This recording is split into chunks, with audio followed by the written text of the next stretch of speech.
How's the food so far? Good? Good? All right. Well, welcome again. I know, sorry, I told you guys to talk to each other, and now I'm telling you to stop talking to each other because we're going to start. Well, today's, I know, mostly familiar faces in here, which is great. I know many of you, if not all of you, are applicants in our Idea Empowerment series. So, as you know, some of you have come to our other workshops. If you haven't, it's perfectly fine. We have been doing a series of workshops over the last several weeks, and this is actually the last one in the series. So, some of the other topics we reviewed were really focused on how to create a proposal, how to identify needs, and now we're going to focus on, you've got your proposal, you've submitted your application, you have your overall plan in place. Now how do you get it to the right people? How do you meet the right people? How do you present to them? So we're going to be talking about both informal and formal pitch presentations. So we're excited to partner with the Department of Career Services today.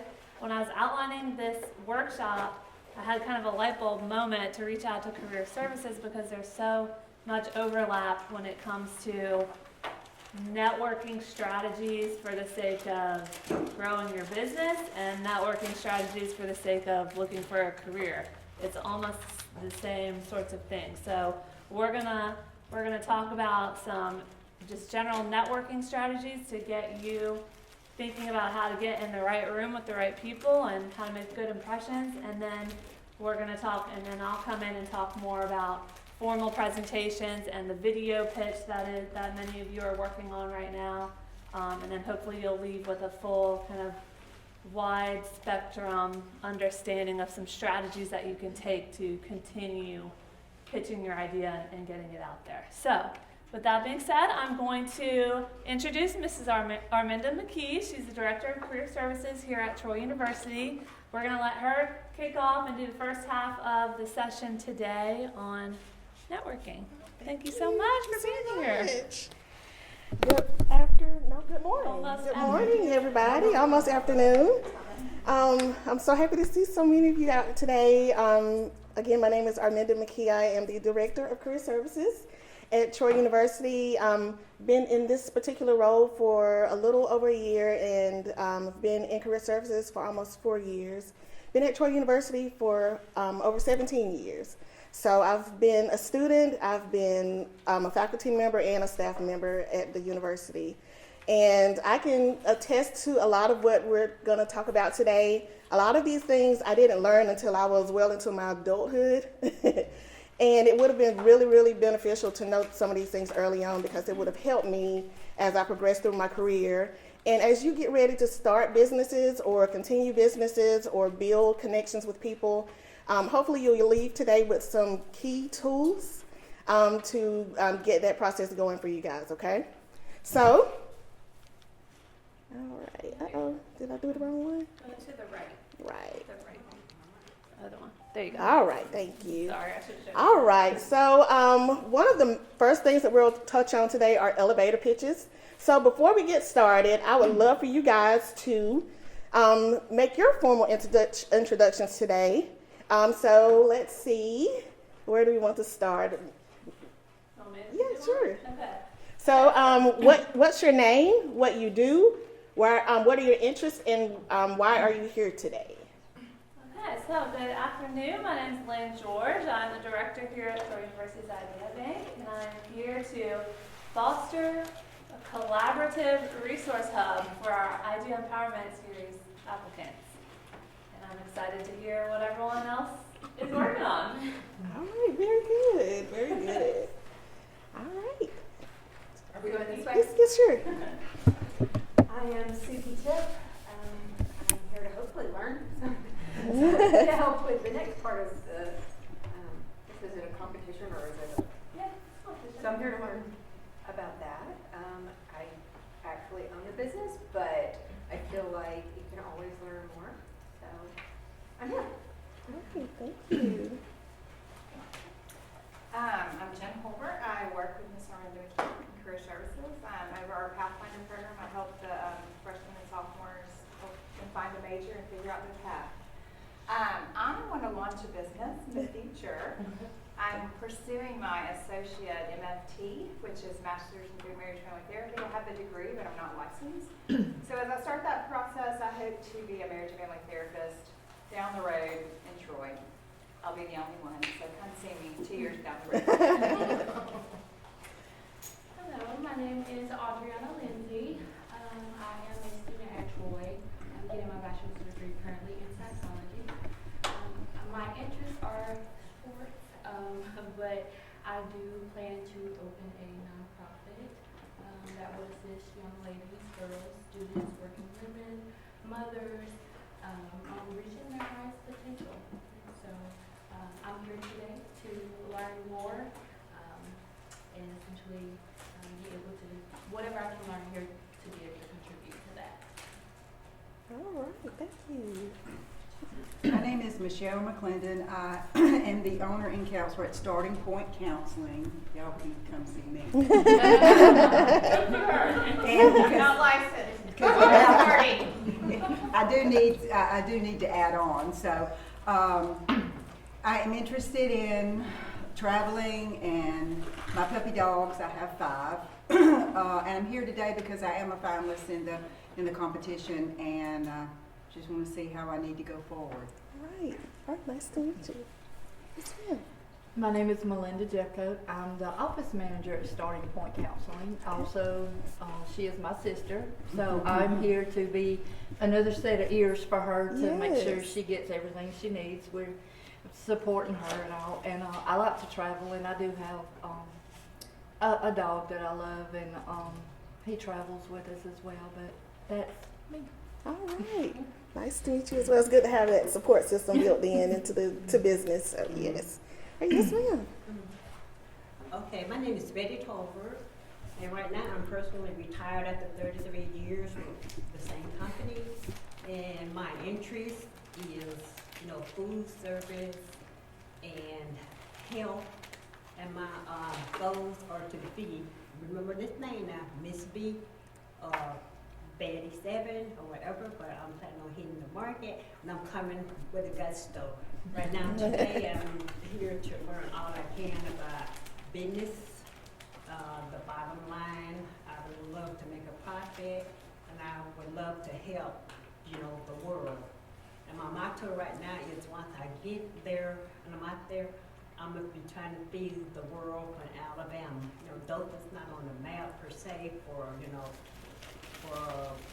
a strong entrepreneur, but I'm kind of being there. All Just remember right. me. Miss B. All right. Well, thank you so much. Yes. Hey guys, a lot of you know me. My name is Brianna Thompson. I'm the program and marketing coordinator here at the Idea Bank. All the emails that you've gotten that said Lynn, they were from me.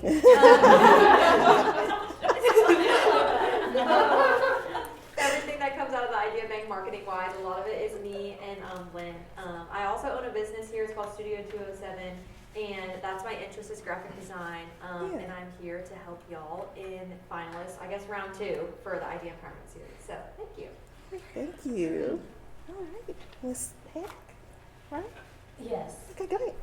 My name is Andrea Pack. I work in a nonprofit called the Johnson Center for the Arts, and we promote all things cultural arts. So mostly we're associated with visual arts, but we also provide a venue for musicians and for writers and for creative people. We also have a youth theater program. So we do all things arts, and I'm here also kind of as a finalist. Mostly I'm here to help promote 2 artists who are interested in furthering their careers. So they work during the day, so I'm here to help them, and that's what I do all day long. I promote artists and arts and culture within Troy and Pike County. Yes. So that's one of my interests. Yes, ma'am. Reading, gardening, staying at home with my jammies. And I'm here today to learn from y'all and to hopefully meet all of you. So, Yes. thank you. All right. Thank you. So, Hey y'all, I'm Alicia Womack. I am Assistant Director of Career Services at Troy University. I've been there for maybe 7 or 8 months now. I work with internships and also just students coming in, needing resume reviews, mock interviews, those kind of things. Our goal is to help them and support them for those 4 years or so that they're in college, get that career afterwards, right? So they're not just going to college for no reason. That would be really sad. And so we help them kind of have a career after. That's our goal. I'm here today in support of Miss Arminda and also just to kind of meet you guys and hang out and also learn, hopefully. So yeah, that's who I am. Thank you. Thank you. Good afternoon. My name is Glenda Kelly. I am the CEO of DXO Business and Tax Solutions. We partner with small business churches and nonprofits to be their executive administrative assistant, doing everything from creative design to the bottom line. My interest is, I have a very strong interest. I'm born and raised in Troy, a former educator. My interest is in students and youth and community building. And I am here today to learn. I'm one of the in the finalists, so I'm here to learn and to apply that knowledge and to meet all of you all. Great. Very good.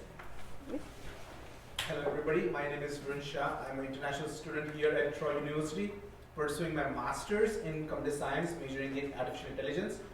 My interests are to create innovative projects out of the box, something that is not in the industry, but that is the idea of it, but not yet created anything. I love to do those things. I created an AI application for middle schools with facial recognition system for attendance and everything that Canvas does with automated emails and all. And I'm here today just to learn how to pitch an idea to the industry, to the real world, to a company. If I get an opportunity in future to present my project and sell it, if a company is interested, then how would I proceed further? And just like a guide for that. Thank you so much for having me. Where do you work? I work at Career Services as a Graduate assistant. Sorry, I missed that part. I want to make y'all turn around, but my name is Omari Barnes. I have a window tint company here in Troy. Not born and raised, but from here. Went to Troy University, played football for a little while. So now I'm window tint. I do automotive, commercial, and residential tint. What are my interests? I guess impact, you could say. And that's also kind of why I'm here today. I'm a finalist in the competition. I just want to better the community that I grew up in and help raise and cultivate me. So I'm blessed to be here. Thank you. All right. Thank you so much. And last but not least. Hey, my name is Jared Hester. I'm one of the owners of Studio 207. We're a graphic design company. We do everything from logos and branding to photography and videography. My interests are film and graphic design and branding and logos and everything that comes with that creative side of business. I'm here today because we have an idea for a film and graphic design education space attached to the university. And so that's what pushed us to the second round of the pitch competition. So I just wanted to learn how best to maybe pitch that to some people who are the decision makers, not just me. So. All right. Well, thank you so much. Glad you're here. And thank you all for those introductions. Good variety of interest here, good variety of talents here. I love to see it. So whether you realize it or not, what you just did are the beginnings of, or the makings of a great elevator pitch. Knowing who you are, what you do, what you have to offer, and expressing that to the people that you want to connect with, okay? All right. So what is an elevator pitch? An elevator pitch is a short, clear explanation of who you are, what you do, and why it matters, delivered in about 30 to 60 seconds. And the idea came from essentially being in an elevator with somebody. How will you pitch your idea or introduce who you are in such a short amount of time? There are some examples. I don't want to put Ms. Jen on the spot, but she has an example of an actual situation where one of her family members were engaged in an elevator pitch, in a literal elevator. Yeah, if you don't mind. Story. My nephew was at the University of Tennessee majoring in data analytics, and he worked in kind of a resort in the Smoky Mountains. So a lot of very important people with big jobs would vacation there. And so I believe Daniel was carrying in this man's bags, and he was a vice president of a company in Birmingham. And Daniel knew his elevator pitch, and he was impressive, and he kind of told him what he did and what he was looking to do. And the man gave him his business card and said, I believe you're going to be our first intern. Please follow up with me. And he was the first intern. He did two years of internships at this company, and now he's working full time. Been there about 2 years, but I love that story, and it definitely led to a fabulous job for him. Yes. So there's no telling where, small interactions will lead you. It can be in a literal elevator. It can be in a number of environments. And we'll talk about some of those, but we want to prepare you today to have that elevator pitch developed and ready to use at any time. All right, so why is it important to have an elevator pitch? It's your very first impression. You're greeting these people, they're realizing who they are, who you are, and you want to be ready to share your ideas because, you never, again, know who you are running into at different times, and it may be someone that's completely unexpected that may be able to help you down the line, okay? So your pitch should grab your attention quickly, or grab someone's attention quickly, show confidence and clarity, and it should open doors for deeper conversations. So you not only want to share your ideas, but you want to open the conversation up for them to share information, okay? Make it interactive and mutually beneficial for both of you, okay? All right, so first step is knowing who you are and what you do. You all just expressed that here today. What your name is, and what's the name of your business or industry in this particular case. All right, the second step is who do you help? Who is your target audience, right? Who are you trying to attract, or what are you trying to gain from this experience? What problem do you solve with your business, right? Let's see, pick on somebody. Miss Glenda, what do you solve with your particular business? Once I have a problem, if they have a problem with their bookkeeping, to just partner with, make sure that bottom line is in order. Okay. All right. Very good. And let's see, Miss Suki, what do you do with your, what problem do you solve with your business? The one I'm pitching? Yes. So the one I'm not pitching is that I have an engineering firm, and that has led me to realize that women are underrepresented in as far as having PPE and as well as safe clothing to be able to go into some of the plants that I go to. Yeah. You might get it to fit around, but it's going to be too long, and the crotch is going to be at your knees, which is a tripping hazard. So then you have to get everything developed, or have some seamstress take it up for you, which removes some of the fire retardants. So there's not any out there that are for women. So that's what I wanted to do. Okay, nice. And let's see, Miss Lindsay, what about you?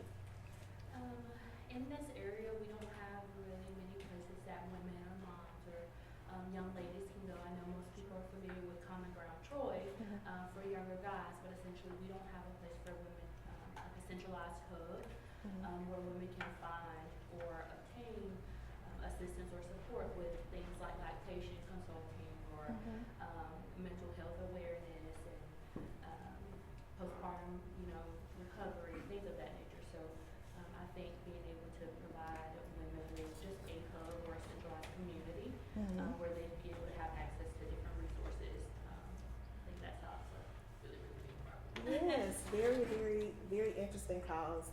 And one thing that I've noticed in the examples that were shared or the descriptions that were shared is there's a sense of passion behind what you're doing, right? It's important to let those people that you are talking to know what drives that passion, what drives your cause, and be able to articulate that in a positive way. All right, thank y'all for participating. So what's unique about your particular product or service, and why did you create that particular product or service? So knowing that, having that in your back pocket, have that ready to share with others, will open up the floor to more conversations as you engage with people, okay? All right, and step 4 is invite others into the conversation. So how do you do that? You ask a question to literally engage them. One example is, I have a few here. What are you working on right now? Or if it's something that you are passionate about and you want to see if there's a way that you can help them, you can ask them, how can I support you? Right? Have those questions to continue the conversation. What would be a great connection for you? Is there something that I can do to assist you, right? Do you, what are some projects that you're working on? It can be a variety of different questions that you can ask to continue the conversation, okay? All right. So here's an example. The first one here, it says, this is an introduction from a hypothetical person. Hi, I'm Jack. I own a marketing business and I'm trying to recruit new customers. Not pretty, it's very, very short and to the point, not something that you would want to essentially use to get your idea across, right? You want it to be a little bit more thorough, so it needs a little improvement. And at the bottom, let's step back a moment so I can read it. A reworked example would say, hi, I'm John Smith and I own a small and growing marketing business called Branding Boss. Many businesses I talk to are frustrated with how inconsistent their online leads are. I help companies attract more qualified customers through targeted digital marketing so they're not relying on guesswork or word of mouth. The focus is on strategies that actually bring in inquiries, not just traffic. What's been your biggest marketing challenge lately, right? So it highlights all of the markers that we've spoken about thus far, right? Started off with introducing who he is, what he does, talks a little bit about the business and the reason behind his efforts or service or product, and then ends there with asking that person a question about, to continue the conversation, okay? All right, and here's another example, just rambling on for 90-second monologue about their resume, right? Not just going through all of your accomplishments. Those conversations need to be more meaningful, right? Because again, you want it to be mutually beneficial for both of you. So just rambling on about yourself is not going to benefit the other person in any way, right? You want to think about them and how you're talking to them and find a way to include them in the conversation. Again, relying on your passion that's driving you and, highlighting the positive things about what you're doing, okay? Because essentially, there's a purpose in you networking with these people at the end of the day, okay? All right, so what is networking? Whenever you think about networking, what comes to mind? What are some things that come to mind to you guys? Connecting with strangers and just in a professional way. Okay. I would say exchanging information. Okay, very good. Exchanging information, connecting with strangers. Just getting to know somebody. Getting to know somebody, yes. All right, very good. So all of that is packed into networking. So essentially or technically, networking is the interaction with other people to exchange information and develop contacts, especially to further one's career. It gives you a chance to help others reach their goals and allow others to help you reach your goals. Again, it has to be mutually beneficial. In business terms, it's a process of speaking to professional contacts and sharing information with them. And it's the basis of any business. You can't run a business, even if you're on your own business, you need to engage with people, right? If you work with somebody or work for somebody, you still have to engage with people. So you need to practice those skills and make sure that you're prepared for any opportunity that comes along. And there are different environments that you can use those networking skills in. There are formal examples and there are also informal examples. So right now, a lot of you already are engaged in your businesses or trying to get some things off the ground. What's your biggest networking challenge right now? Would anybody like to share? Yes, ma'am. I would say feeling like someone's gonna take my idea. Oh, yeah. Like feeling the pressure of either someone taking the idea or completely saying that's not possible. Or that's not because my ideas sometimes are really big. But essentially just having someone take the idea. Yes, I've experienced that before, honestly. So someone's trying to take your idea. You want the help, you want the exposure, but where's the line? Who can you trust with those ideas that you have, right? Very good point. Yes, sir. So the communication errors while having different language, native language or accent, the miscommunication or some errors in the communication would be the biggest problem. Yeah. So like misinterpretation of yeah. With the accent and like with her different native language and trying to speak English. Yeah. And sometimes like misspelling words. Mm-hmm. Yeah. All right, very good, V. Very good. Any other challenges you guys are facing right now? Yes, ma'am. I think it's hard to ask other people for things, whether it's money or time or collaboration of any kind. It's hard for me to ask other people to do something. Yeah, so asking others for assistance, whether it be support or funding, if you're trying to expand your businesses, yeah, those are kind of, situations that you're kind of hesitant about and not sure how to approach them for sure. All right, so hopefully after we discuss some things today, you'll feel more comfortable in those areas, knowing who to trust, right? Determining cultural differences that may exist and trying to navigate those. And then, yeah, we'll try to cover all of those aspects today, okay? All right, so the importance of networking. It allows you to build professional relationships. It opens doors to other opportunities. It enhances your learning through shared knowledge, and it increases your visibility. Because if you have this great business and nobody knows about it, what point is it serving, right? You want to get the exposure, you want to get the word out so that you can build that customer base. And in the end, hopefully, you'll hopefully gain profit from it for sure, right? But there's other things that you are looking for in those particular businesses, right? You may want a community to give back in a great way, to have a positive reputation for your business that you're pursuing. All right, so let's talk about how to build those networks, okay? We all have our own built-in networks as individuals. We all have different people that we interact with from day to day. It can be family, it can be friends, it can be your neighbors, it can be your coworkers, it can be, people in the church. It can be anybody that you interact with on a daily basis.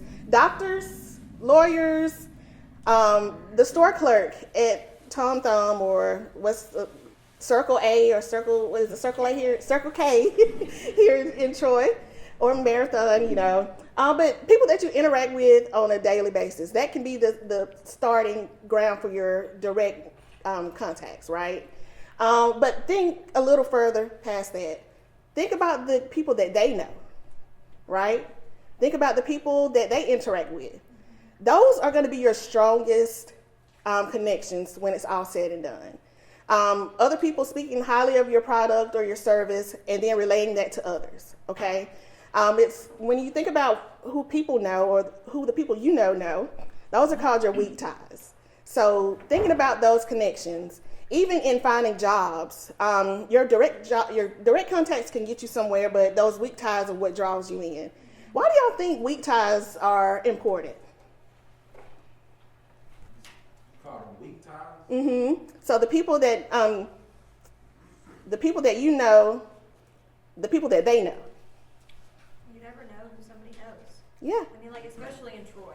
Yes. Like, we all know each other. So it's like, you say hello to someone, and then it's like, well, I know the mayor. So, like, let me get you in contact with I went to school with the mayor. So, Yes. Yeah, you never know who they know. Yes.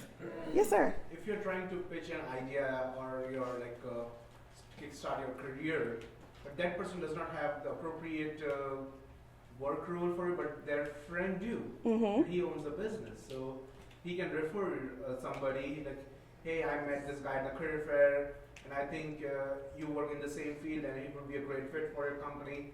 So that would be pretty amazing. It's just networking; it just grows. Yes. Y'all, networking presents about 75 to 80% of interactions and connections, even in business, even in finding employment, right? For instance, I'll tell you a story about a situation that I was in a few years ago. So my daughter, her name is Zane McKee, and she graduated from Troy University with her degree in graphic design.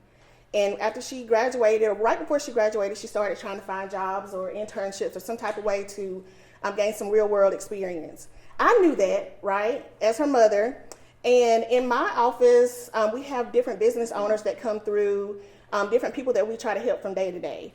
One particular day, Dr. Dee Bennett, who is she runs the nonprofit organization for Short the Squirrel, who is the literacy mascot for the state of Alabama.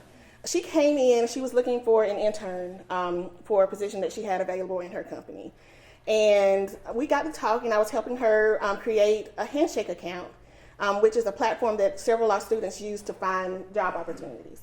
So I was just helping her plug in her information, set up her account, and she was talking a lot about some of the qualities that she would like in a candidate. And I was like, let me, tell her about my daughter because she's very talented, and I think that position would have been like really fitting for her. So I just mentioned it to her and told her about her qualifications, and y'all, that led to my daughter getting that particular job. And she worked with Short the Squirrel as their intern for over a year. And she still does freelance projects for them to this day, right? So you never know where those connections will lead. Another example is in our office, we have a lot of students that come through, not necessarily using it to benefit ourselves, but for instance, we had a student come through. One of his father is a major actor, and we see him on TV a lot. Let's see, another example is one of our students came in recently, and her uncle, I believe, he won Shark Tank, and he lives out in California. But you never know who you're running into from day to day is what I'm trying to get at, right? So take advantage of those connections, share those ideas with your direct links, and allow them to share them with the people that they know. Because again, you never know where those conversations or those connections may lead you. All right, so how to build a network. A moment ago, I talked about there are formal situations and informal situations. So what I just described, those people that you meet from day to day, those are most of your informal situations where you will encounter a chance to network with people, right? But then there are formal settings, conferences, pitch events like this, right? Workshops, business mixers. I know that Troy Bacon Trust just hosted a little networking mixer maybe last week. I think I saw it on socials. But events like that, y'all, you're going to have to take the initiative to get out there and to be willing to share those ideas with people. Sometimes it can be a little uncomfortable, but once you have those elevator pitches in your pocket, it will help you feel or release some of the tension and get those conversations started, right? You want to feel comfortable, share your information in a natural way, and again, make it mutually beneficial. Do y'all have any other events that you can think of that you could attend that are considered formal that will allow you to network with others? Career fairs? Career fairs for students, for sure, yes. And even for business owners. If you have a business and you're looking for employees, definitely tap into career fairs. Many of the schools around here do offer those. Yeah. Any conference or business expos? Yes, business expos, yes.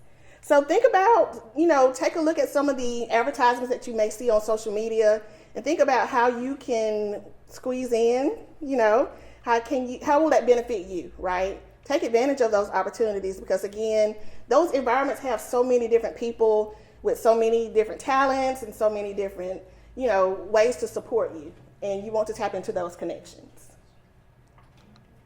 All right, in social media, I mentioned looking at social media to find those opportunities. You can also use social media to advertise your business and to garner interest for those.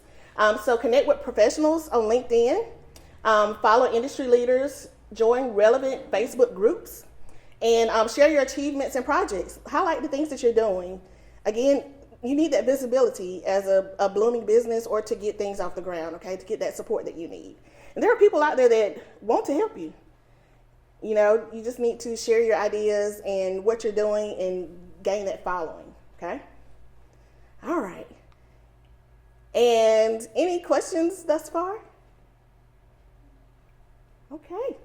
All right, so once you've built that network, right, you've gone into these coffee shops, you've gone to these schoolhouses, you've been to church, you're shaking hands, you're telling people about your business. How do you keep up with all these people, right?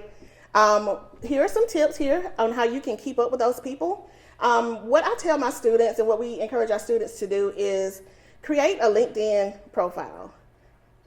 Many times, some of these businesses have, or people have a professional networking account.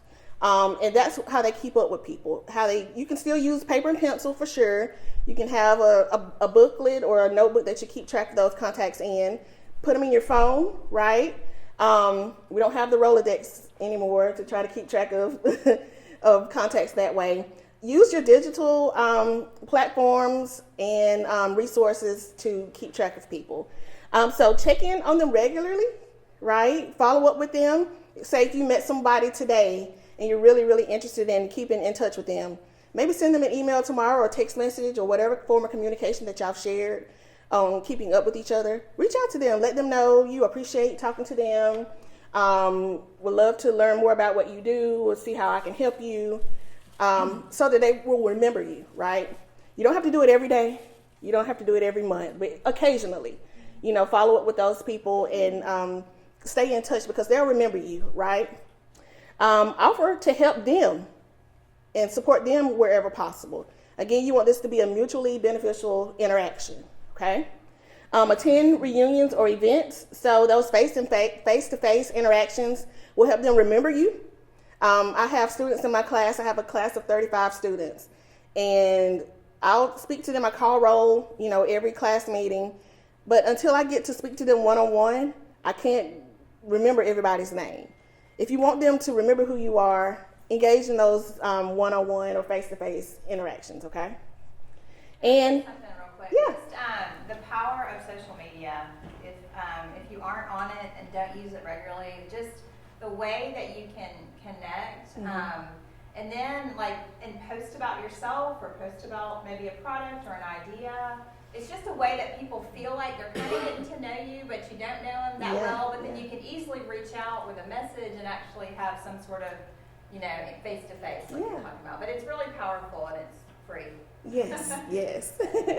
Tap into that digital networking environment for sure.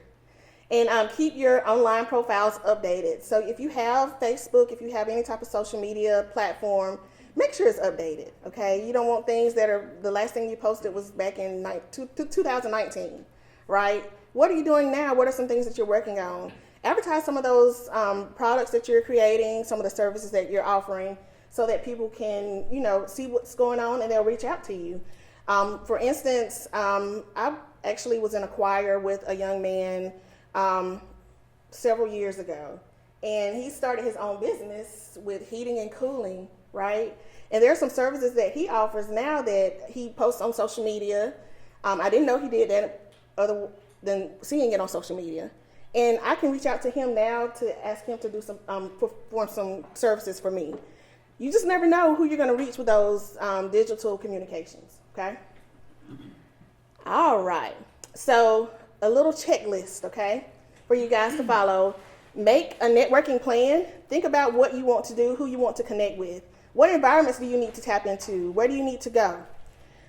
Build that contact list, okay?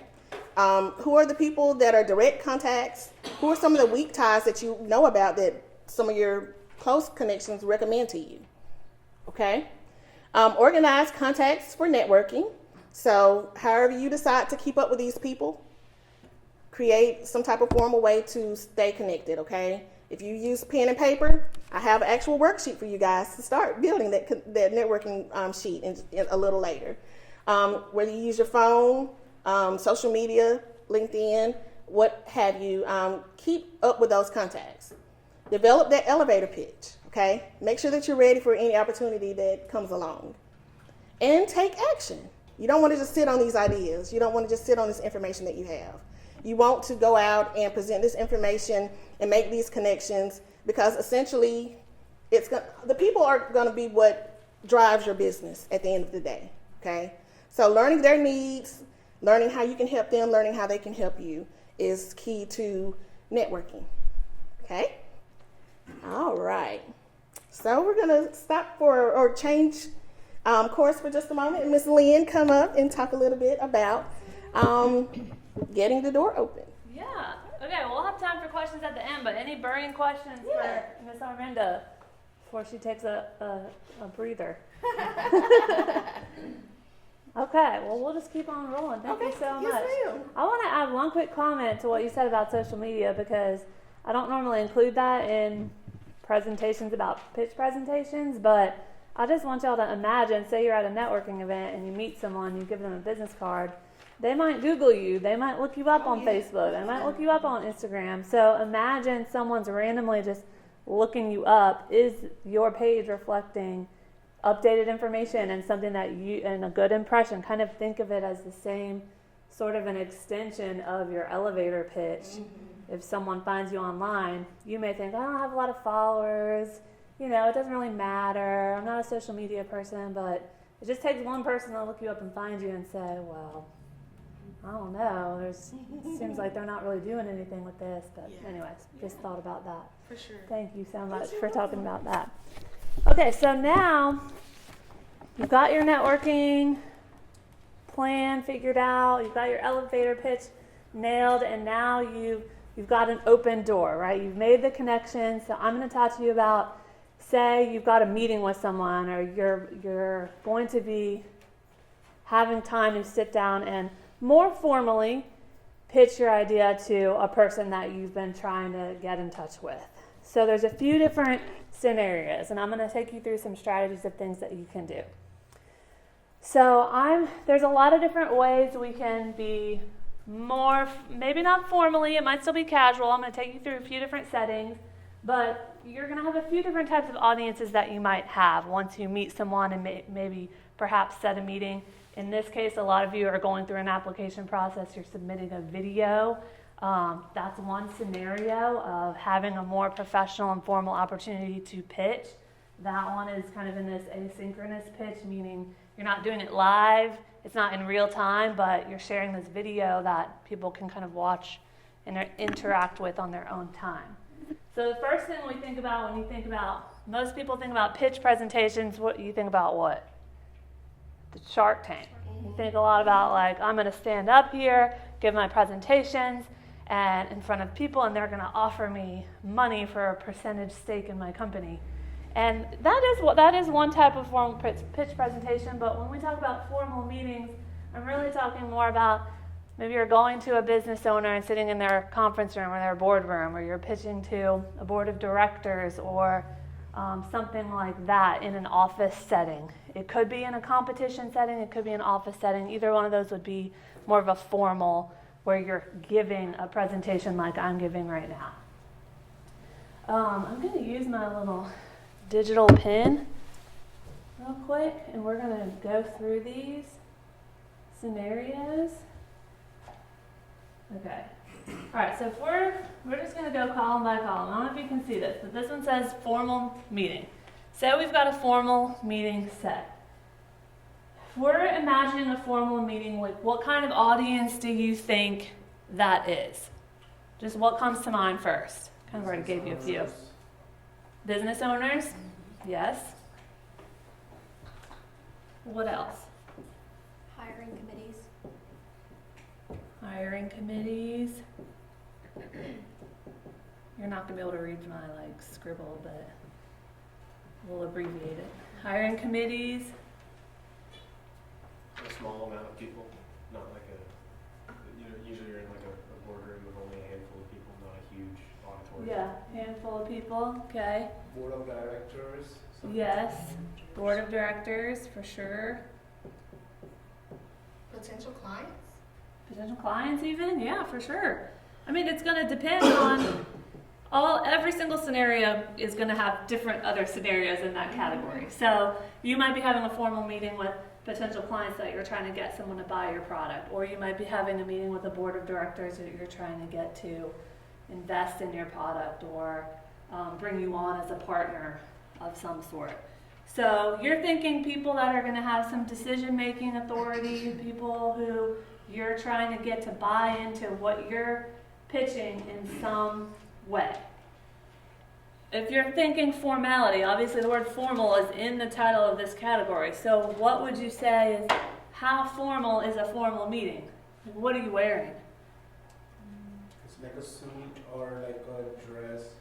Yeah, like business professional. You're probably, again, just disclaimer, so I don't keep repeating this over and over again. Everything is going to depend. There might be situations, if you're pitching to a group of farmers and you're out in the field, you might not wear a professional suit. But most cases, what we're talking about, you're going to be dressing like business professional. Professional dress.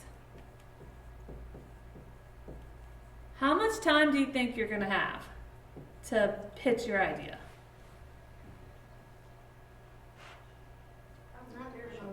Less than an hour. Less than an hour? Maybe right at an hour. Hopefully you schedule the meeting and you'll know that in advance. But typically I would say probably no more than an hour. Just on average, it might be an hour meeting, maybe 30-minute meeting. I don't think it would be anything less than 30 minutes. I would probably say about an hour to come sit down with this group of people and give a presentation and discuss some things with them. So it'll vary, but let's just say 30 to 60 minutes, you know, if we're just trying to kind of have an idea about that. But what's important here is knowing that in advance. So when you schedule this meeting, is this a meeting from 10 to 11? Is this, you know, kind of what is the time block that you're scheduling? Depth of content. So when you come to this 30 to 60 minute meeting with a group of people, how detailed are you getting? I see some people are kind of nodding, like pretty in depth. Yeah, like you're 30 to 60 minutes is a lot of time. You're basically selling yourself, so you better be serious. Yes. So right to the point. If you're meeting with a group of decision makers, they're going to want to know some details.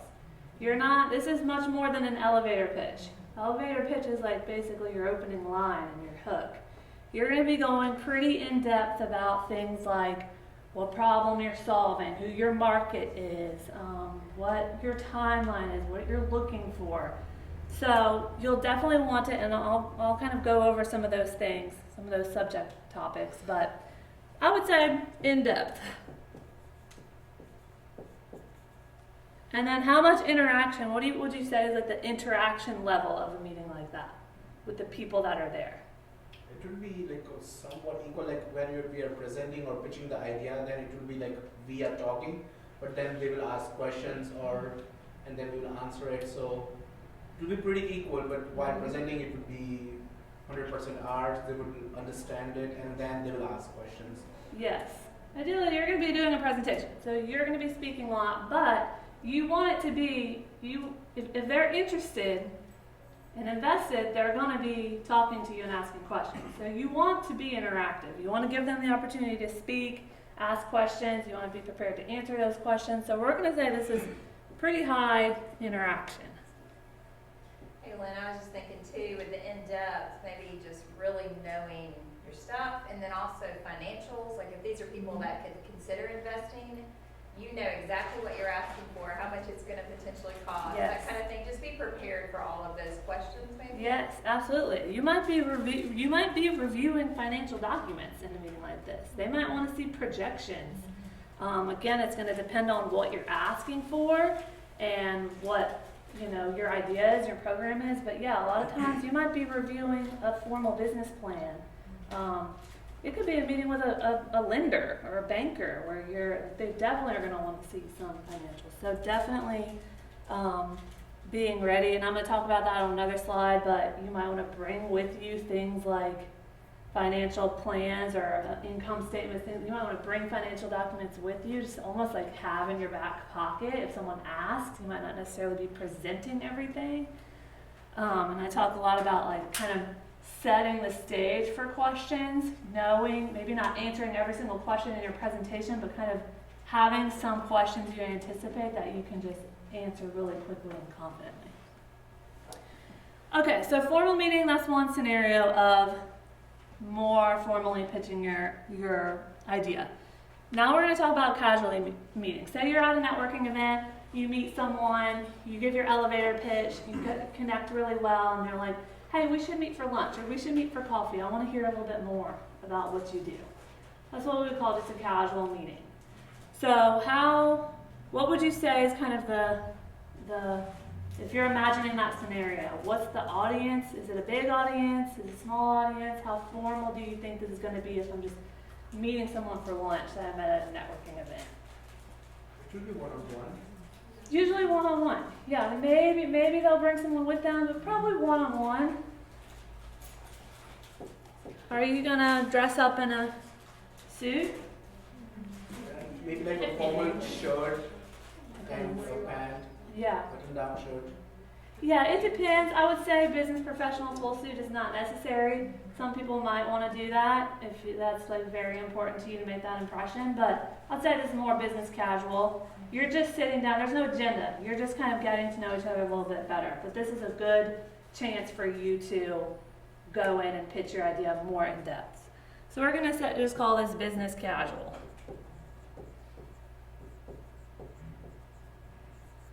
Okay, and how much time we think we're going to have? It can vary. It always can vary. Probably less than an hour, maybe an hour. You know, you take an hour lunch breaks if you're meeting for lunch, but if you're driving there and back, you know, maybe 45 minutes. If you're meeting for coffee, maybe more like 20 to 30. So let's just say like 20 to 45 minutes. We're going to plan for less than an hour. And if it might be one of those things where the conversation's going really well and this person doesn't seem in a hurry to leave and you can just keep going, but in your head you want to have kind of an idea of what you want to strategically use that time for. How in depth are we going to go? You may Not cover too- like important topics, but you probably won't go over every single, like you said, financials and all those like the detailed aspects. Yeah. Kind of medium, I guess you could say. Like you're a little bit deeper than surface level, but you're not presenting your financial statements and projections, and you're probably not bringing like a bunch of paperwork with you. You're really just trying to establish a good connection. So I would say for this one, you're kind of letting the other person lead. You know, you're going to start with high level, get a little bit in depth, and then depending on what kind of questions they ask or what they seem interested in, you may go more in depth on certain things that they seem like they really want more information on. But I would say kind of mid-range, if that's even really a good word for depth. Mid-range. We're not all the way deep, but we're a little bit deeper than surface level. And what would you say is the interaction level of something like this? Equal. Yeah. Equal interaction high. This is a conversation. This isn't a presentation. This is a conversation in which you're trying to naturally work in your pitch. So definitely equal, high, very interactive in that you guys are talking to each other. Okay, so you have the same content in both of these meetings, but in your formal meeting, you've got a presentation, you're probably bringing some handouts with you, you're going very in-depth, focusing on details, whereas the casual meeting, you're focusing on big picture, probably going to talk about your mission, the overall problem, the overall need for what you're doing, and then just really focus on creating that connection with this person. Now, these other two categories, no FaceTime, what I mean by that is, hey, just email me. Email me more info. I'm interested in your pitch. Can you email me a business plan? Can you email me a pitch deck? So you're not meeting with someone. Excuse me for a second. You're not meeting with someone, but you do have a good opportunity to go more in depth after that initial connection. So who would be your audience? This gets harder. Audience and formality for something like this. It would be that specific person who is emailing, or if a group use it. The thing about emails is they can be forwarded to anyone. Yeah. So, yeah, it depends on who's asking you, who you connected with. That could be a CEO or VP, or it could just be kind of an administrative assistant who's saying like, I think, let me send this to my boss. Send it to me and I'll send it to my boss. But you want to just expect that it's going to go all the way to the top. Like, just kind of have that expectation. Don't send anything that you wouldn't be okay with everyone seeing. So, audience is kind of open-ended we're just going to say this could be anyone. We're going to say high potential. Formality. Obviously, we're not getting dressed up to send this email. I mean, you could, but you could send it from your bed in your pajamas. But there is still a level of formality with what you're sending. If you're sending a link to a pitch deck or a business plan, you want this to be formatted in a professional way. Kind of think of your dress as your file that you're sending, whatever it is you're sending. So just kind of keep that in mind. Formal document.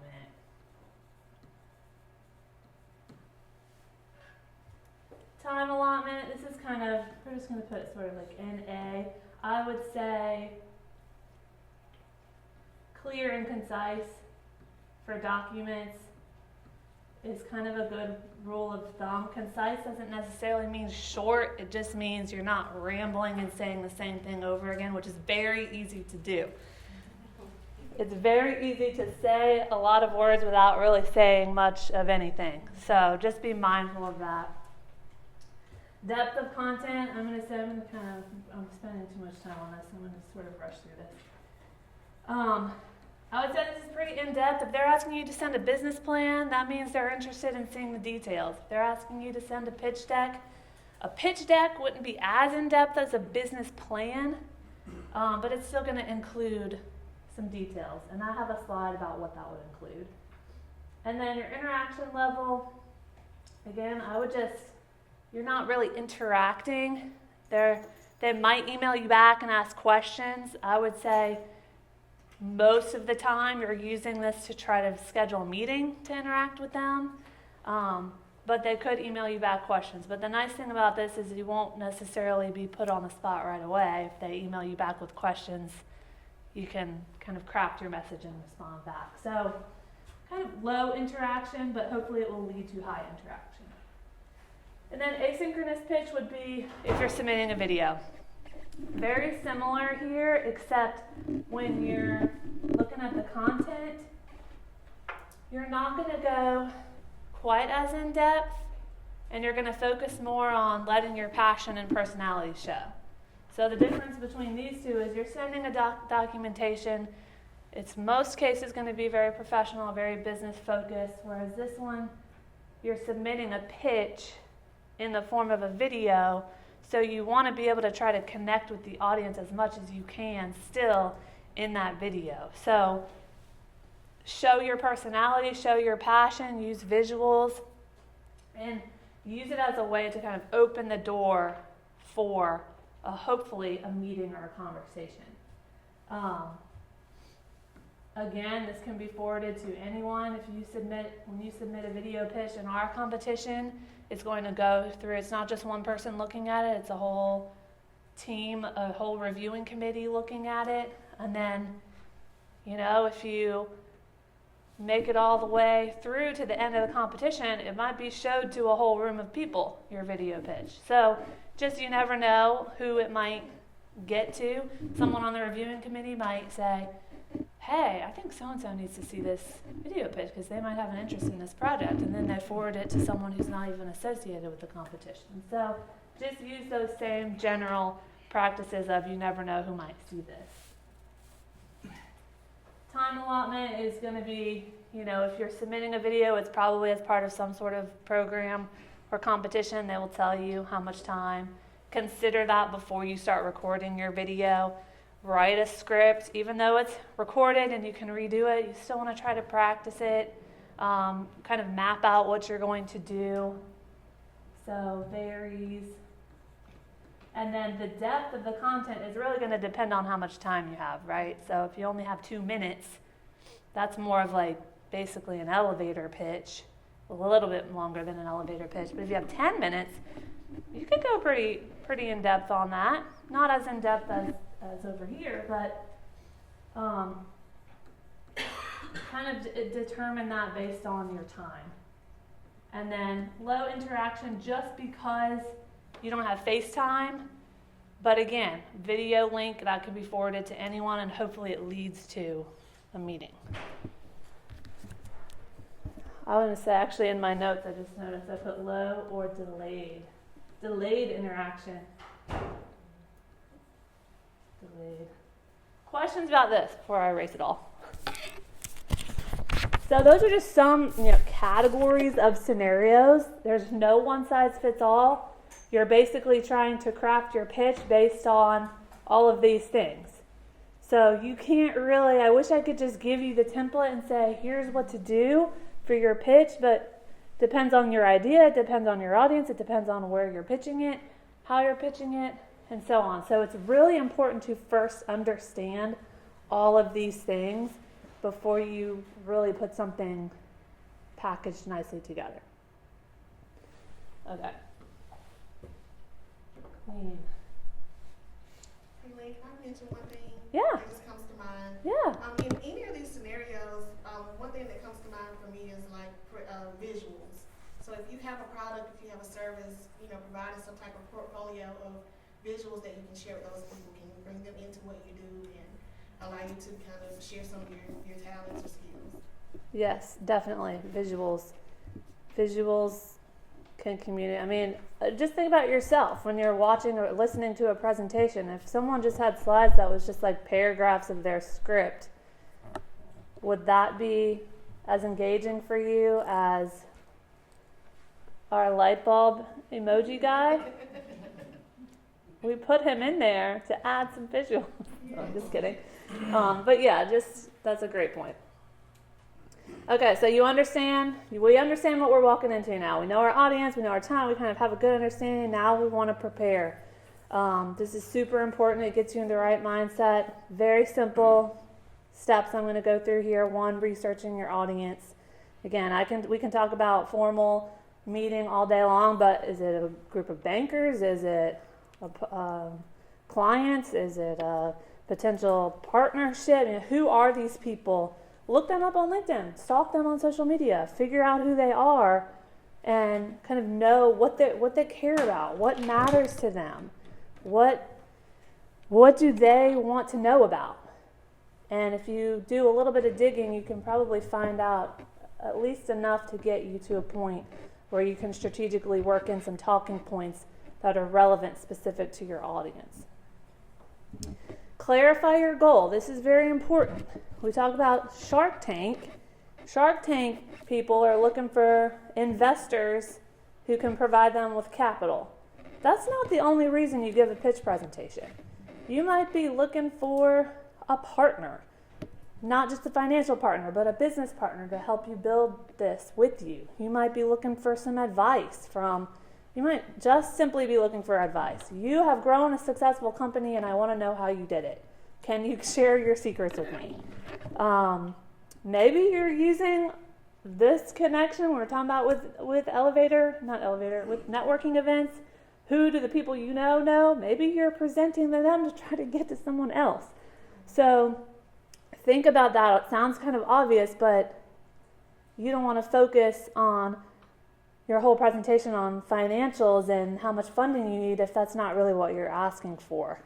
So clarify that before you start.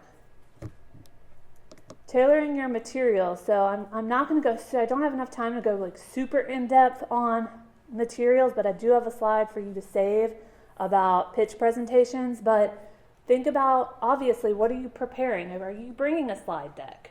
If it's a formal meeting, you might want to have some printed materials to leave behind. If it's an informal meeting, definitely bring your business card if you haven't already handed it out. Maybe, you're not bringing a whole packet of a slide deck to an informal meeting, but you might have like a brochure or something, a postcard or something like that, depending on what it is. So look at those. If you have a stack of brochures in your closet and you're like, I'll just bring that, look at it if you haven't looked at it in a while. Make sure it's representative of what's going on now. And then, your video, obviously, I'll talk about that again in a minute. And then practice, even if it's a informal meeting. Obviously, if we're going to do a formal pitch presentation, practice is kind of a standard. You want to get up and practice giving this presentation. Even if you're not really giving a presentation, practice your introduction and practice your elevator pitch. And it might seem silly or awkward to be at home in your mirror talking to yourself, but the more you repeat it, the more natural it will come to you, and you won't stress out about it and you won't get nervous. So practice the timing. If you're giving a presentation, practice like some flexibility. Okay, well, I have this all planned out, but what if they seem more, I think they're going to be interested in this, but what if they end up being more interested in something else? Let me sort of think through that and have some talking points as a backup. So flexibility is most important in informal settings, whereas timing is probably most important in formal settings. You want to make sure if they've scheduled an hour-long meeting, you want to assume that they have somewhere else to be 15 minutes after that. Don't assume that they're going to just give you extra time if things are going well. Be really respectful of the time that is scheduled. Speaking of that, let me check my time. Questions about this? Okay, you guys got this. So now we're there. We've done the prep. We know who we're meeting with. We know where we're going. We know we're ready. Once you are showing up, what are we focusing on? Before the meeting. Now again, this is going to depend. If it's today and you set the meeting for tomorrow, you don't need to necessarily send an email 20 minutes later and say, just confirming our time for tomorrow. But maybe you send, if you use Outlook, if you kind of know, you could send a meeting calendar invitation. I know we do that a lot at the university, but say it's today and they say, let me check my calendar. Let's see, I have an opening on May 15th. Can you come over then? Yes, absolutely. Lock it in for May 15th. Well, maybe a few days before that, a week before that. Check in, send them an email, give them a call, whatever you feel is most appropriate for that person. But check in to confirm the time, the meeting location, and the schedule allotment. Very simple thing that you can do. Hey, I'm just confirming our meeting scheduled for May 15th from 10 to 11 a.m. Looking forward to seeing you then. Let me know if anything has changed, And then when you show up, what time are we getting there if our meeting starts at 10? Probably like 9:45. Yes, we want to be early because you want to be able to start. They scheduled you for an hour. You want to have that full hour. So if you show up at 10, you're probably not really starting. First of all, you might start a little bit late. You want to be there early. So be early. Your appearance, we already kind of talked about this. Match the environment. You're going to know where the meeting's taking place. You know who you're meeting with. You'll be able to know if this should be business professional. Most cases, if it's a formal pitch presentation meeting, it will be business professional. But again, know your audience.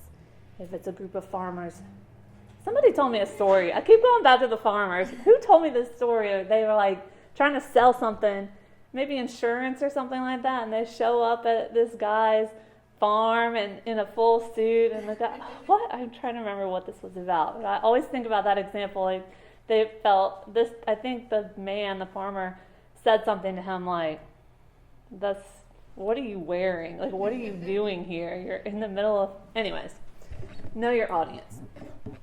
And then bring what's appropriate. If you're going to have coffee or lunch, I wouldn't necessarily bring a whole portfolio of information unless it's specifically relevant, unless they asked you to bring some materials.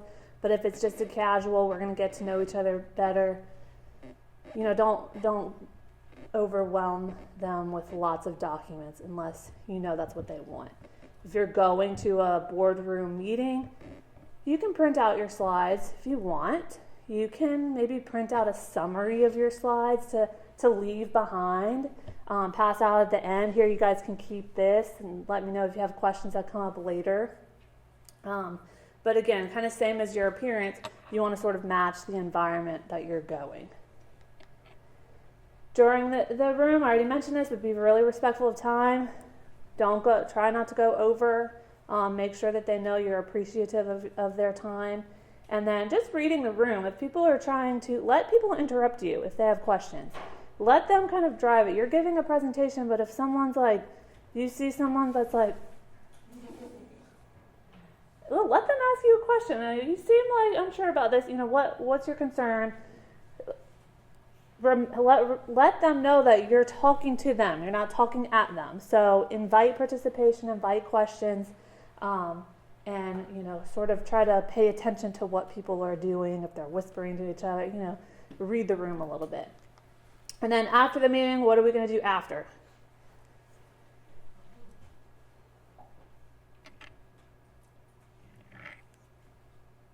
How should we follow up? By email, if like the meeting is over, by email. I will email just saying thank y'all for the time and the opportunity to present. Yes. And something like that. And feel free to ask any questions if they have any, and you can provide more information in depth if they need more information. Yes, absolutely. Yes, send an email. There's so many different ways you could do it. You could, depending on the category, send an email. Just say thanks. Thank you guys so much. I really appreciated the time. It could be short and sweet. You could send a note. Sending a handwritten note does go a long way, especially if it was a really big meeting and they took a lot of time out of their day. If it was an informal meeting, if you have a cell phone relationship with them, you could send them a text. Hey, thanks so much for meeting me for coffee. I really enjoyed our conversation. Or like after the meeting, if you're having like a small conversation, like an informal conversation with the people you presented, you can just like ask them, please feel free to ask any questions for future, or like if they have any miscommunication or doubts while the meeting, and they want to solve it at that moment, just like that. Any feedbacks? Yeah, and that's a good chance to kind of take the next step of asking for whatever the next thing is. Hey, would love to talk with you about next steps. Can we set up a call? Or can I stop by at this time to get your feedback? Maybe you share your pitch deck that you presented. You can send it to them as a file. Here, save this if you want to review it again. LinkedIn. Yes. Connect with them on LinkedIn's a big one, because then you know that you're thinking about them after you left. Yeah. You search them up and they're like, oh, I just got a connection from the person that just left this presentation. Yes, exactly. LinkedIn is great for that, for sure. All right. I'm going to speed through what I've got left because I know it's 1 o'clock and you guys have places to be. We sort of already talked about most of this, but what I was going to go through is some specific presentations for strategies for each of these scenarios. I'm going to skip over this because I know I want to make sure I share information with you about the video pitch.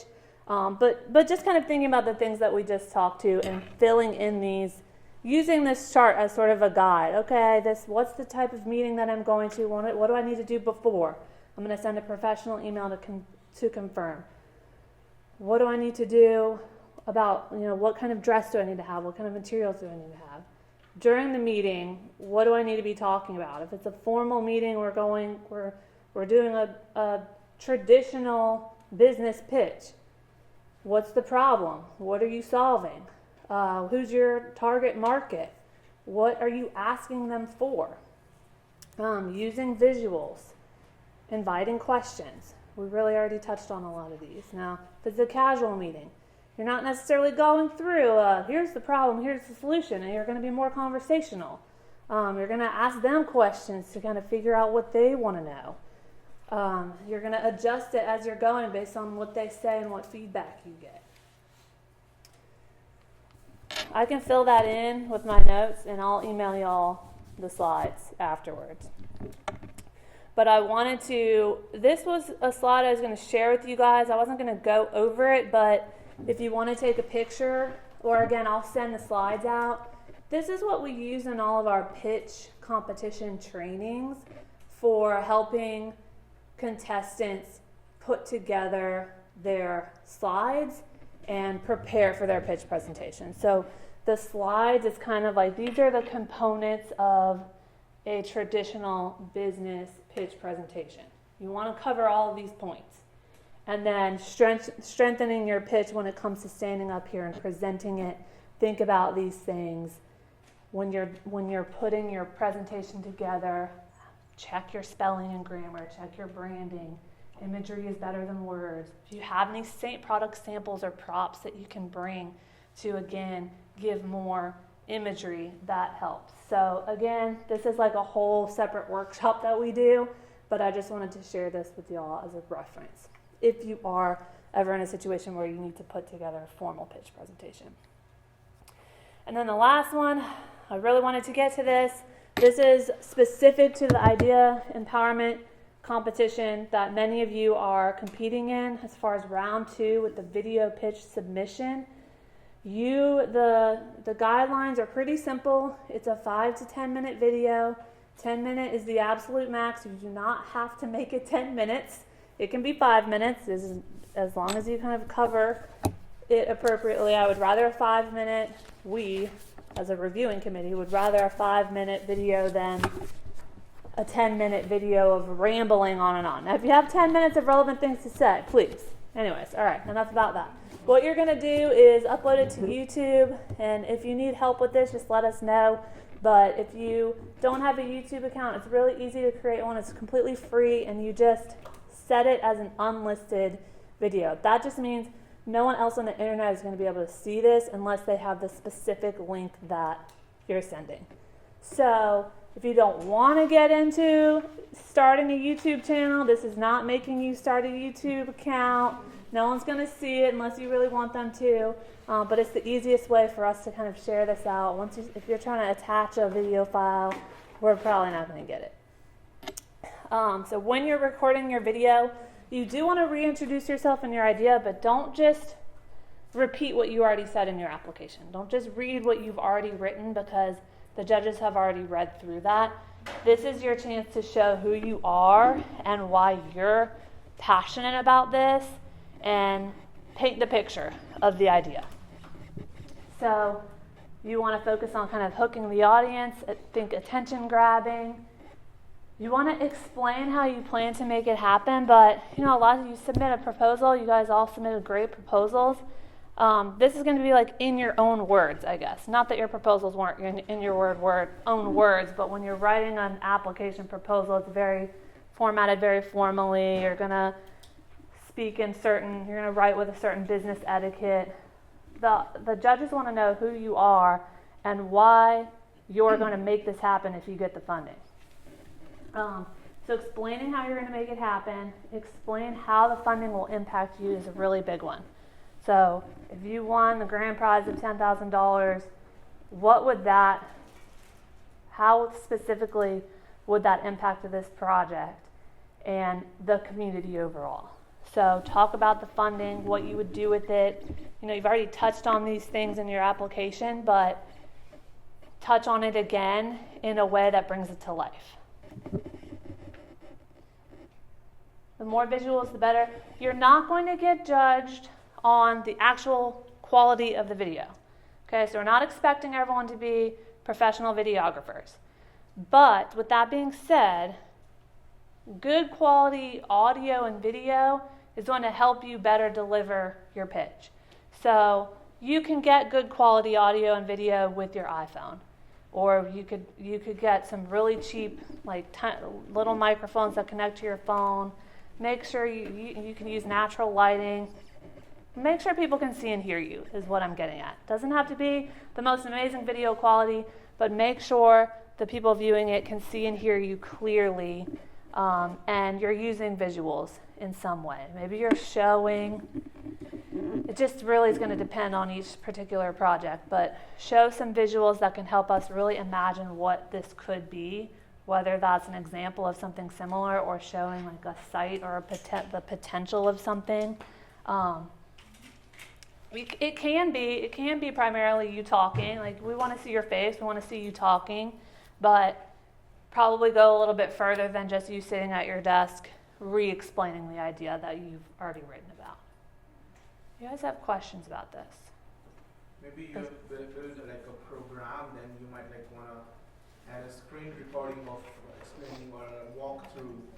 Yeah. Guide through this thing does this, and just operational usage and how it is working successfully and completely. Yes. Add that a short 2-minute video of it in your 10-minute video. Yeah. That would be a pretty good walkthrough. Absolutely. Yes. any way you can show how it's going to work or what it's going to do, whatever that may be for you, you've developed an application, so you can just kind of show the app in action. Some people, you're in the idea stage, and so you might not have something to show just yet, but if you can find a way to maybe show the problem that you're solving, Suki, you could show what you're wearing if you want to the plants, and how it's not good.